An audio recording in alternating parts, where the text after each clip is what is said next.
Guys, meter check tayo. Sugar Rush 1000 ng Pragmatic, puladong pulado, 21% below, pati mga gilid pulado, no? So try natin yan dito sa site na pinaglalaroan natin kung effective ba talaga yan. Okay? So supervised spin tayo. Puhunan tayo ng 2.5. Tingnan natin kung mananalo o masisilat.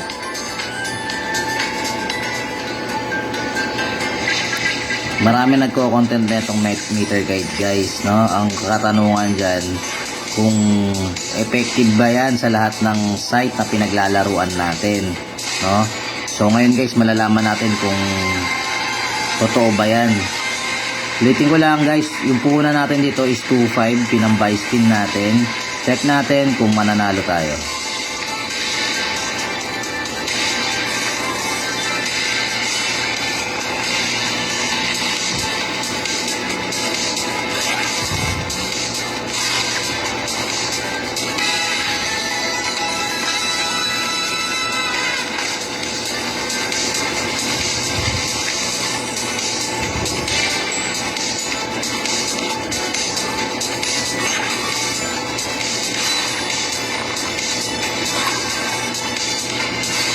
Okay. So, bawin na natin guys yung 2.5 na puhunan natin. Maghihintay na lang tayo ng pandagdag sa panalo. Okay. Sabi nga tayo ng 500.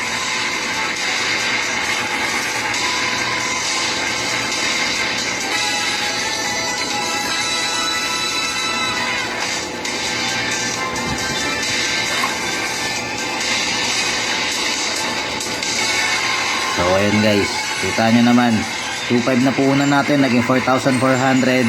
So ibig sabihin legit siya, no? And then kung titingnan natin dito, puladong pulado pa rin siya, Sugar Rush 1000. So yun guys, kung may katanungan kayo regarding dito sa paggamit ng meter guide, pwede nyo po akong i-PM, no? Nang sa ganon, mabigyan ko rin kayo ng idea kung paano siya ginagamit at saan ba siya accurate. So yun lang guys, maraming salamat sa inyo.